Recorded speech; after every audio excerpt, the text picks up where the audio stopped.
video of a retired police sergeant who was beaten and robbed by thugs in broad daylight has become the new normal in cities across the country.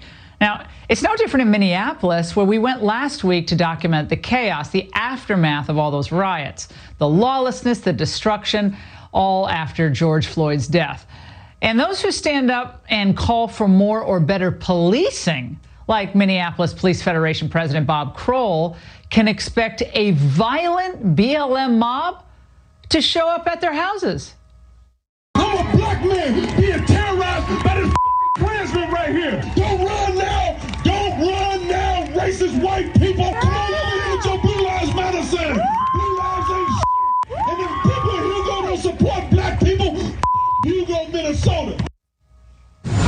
Joining me now is the target of that irate mob, Bob Kroll, Minneapolis Police Federation president. He's also a lieutenant with the Minneapolis Police Force. Bob, what's your response to that threat and intimidation by that individual running for office in the state and endorsed by the governor and other Democrat officials?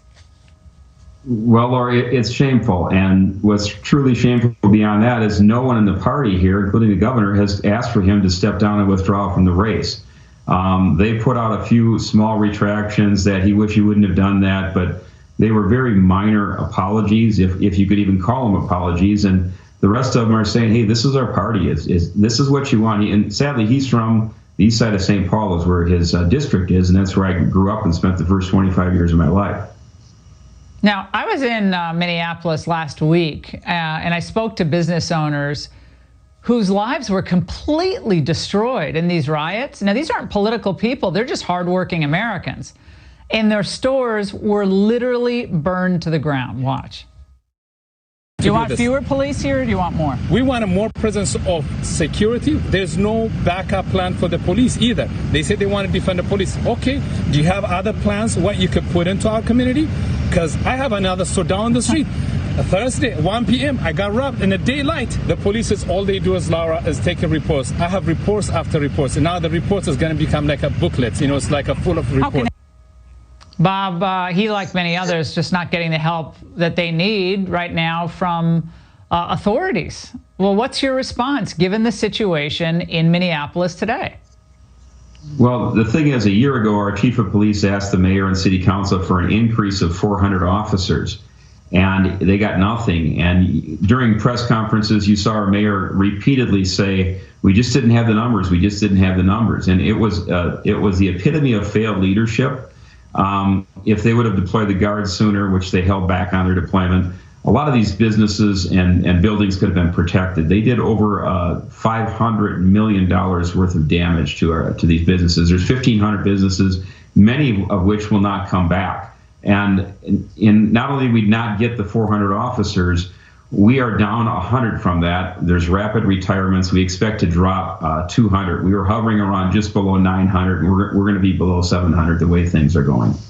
Now, violent crime is on the rise, Bob, in Democrat-controlled cities across the country, including Minneapolis. The figures are astounding. Homicides are up 96% over last year. Now, the city, as you said, cutting the police budget, reducing the number of officers. What's your message tonight to all the people watching? They've heard a lot of talk about, how Joe Biden's a great guy, he's a great grandfather, and let's stipulate to all of that. But the position of the Democrat Party in general toward police officers, what should people be thinking tonight?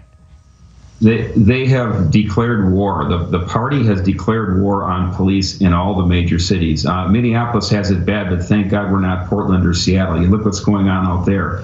I just don't understand it. All these major cities that have Democrats in charge and have had Democrats in charge for decades are the ones that are imploding, and their answer is less police.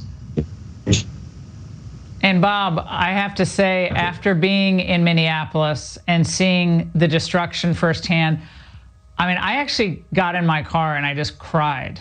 Like, I couldn't believe this was happening in America. We always know there's going to be injustice, there's going to be crime, there's overwhelmingly great police.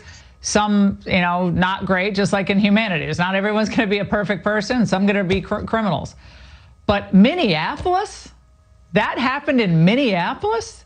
It's just, it took my breath away. And if it drove me to tears, I can't imagine what it's doing to the city. There are a lot of good people in Minneapolis, a lot of great people, hardworking people. That's right. That's right. I drove down there after the riots finally quelled, and I worked Lake Street for many years as a patrol supervisor and a patrol officer.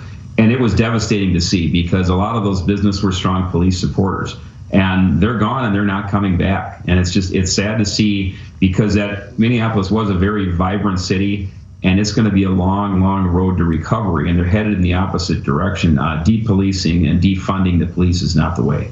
Governor Tim Walz not having rescinded his endorsement of that man who came to your home, your personal residence, and was threatening you with teenage neighbors on the porch there on the front driveway.